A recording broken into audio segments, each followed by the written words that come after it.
ધાનેરા તાલુકાના ગ્રામીણ વિસ્તારના બાળકોમાં રહેલી સુષુપ્ત કલા શક્તિને બહાર લાવવા માટે એક સુંદર પહેલ કરવામાં આવી છે। ધાનેરા તાલુકાના શિક્ષણ વિભાગ દ્વારા આજે શેરગઢ પ્રાથમિક શાળા ખાતે કલા મહોત્સવનું ભવ્ય આયોજન કરવામાં આવ્યું હતું, જેમાં તાલુકાની 25 જેટલી શાળાઓના 50 બાળકોએ ઉત્સાહભેર ભાગ લીધો હતો અને ચિત્રકલા, સંગીત અને ગાયકી જેવા વિવિધ કૌશલ્યો રજૂ કરીને સૌને મંત્રમુગ્ધ કરી દીધા હતા। આ મહોત્સવ થકી વિજેતા બનેલા બાળકો હવે જિલ્લા કક્ષાના કલા મહોત્સવમાં ધાનેરાનું પ્રતિનિધિત્વ કરશે। શિક્ષણ વિભાગ દ્વારા પ્રાથમિક શાળા અને ગ્રામીણ વિસ્તારની શાળાઓમાં અભ્યાસ કરતા બાળકોને એક મંચ મળે તે હેતુથી આ કલા મહોત્સવનું આયોજન થયું હતું। આજના આયોજનમાં ચિત્રકાર, સંગીતકાર અને સારા ગાયક બાળકોએ પોતાનું કૌશલ્ય દેખાડ્યું હતું।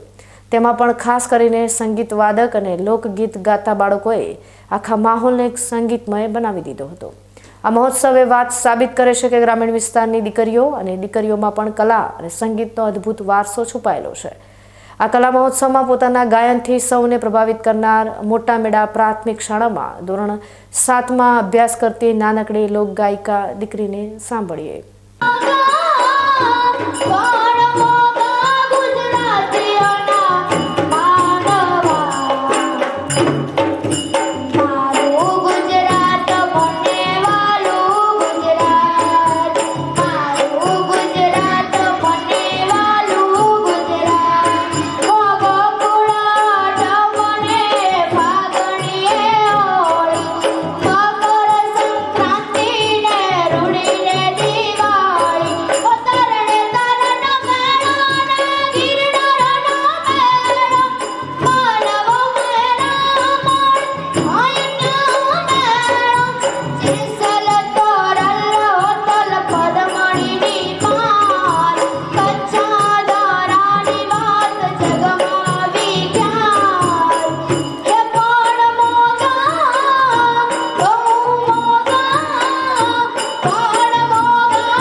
કલા મહોત્સવમાં બાળકોએ વિકસિત ગુજરાત 2047 થીમ પર આધારિત ચિત્રો પણ રજૂ કર્યા હતા, જેમાં આવનારા વર્ષોમાં ગુજરાત કઈ રીતે વિકસિત બનશે તેનું ચિત્રણ કરવામાં આવ્યું હતું અને આ ચિત્રો પણ લોકોમાં આકર્ષણનું કેન્દ્ર બન્યા હતા।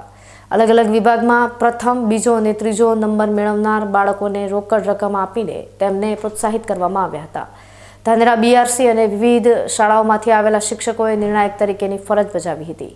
આ મહોત્સવ અંગે વધુ માહિતી આપતા ધાનેરા BRC વીરાબાઈ ચૌધરીએ જણાવ્યું હતું કે આ પ્લેટફોર્મ બાળકોના કૌશલ્યને રજૂ કરવા માટે ખૂબ જ મહત્વનું છે।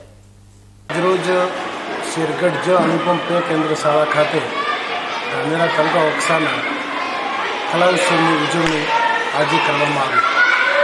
આ કલા ઉત્સવમાં સમગ્ર ધાનેરા તાલુકામાંથી લગભગ જુદી જુદી શાળાઓમાંથી 52 બાળ કવિઓએ કે જેમની અંદર જે કંઈ કૌશલ્ય પડ્યું છે એ કૌશલ્યને બહાર લાવવા માટે GCRT ગાંધીનગર અને જિલ્લા શિક્ષણ અને તાલીમ ભવન પાલનપુર પ્રેરિત આ કૌશલ્યને બહાર લાવવાનો ખરેખર રાજ્ય સરકારનો GCRTનો ખૂબ આસ્પદ પ્રયત્ન છે।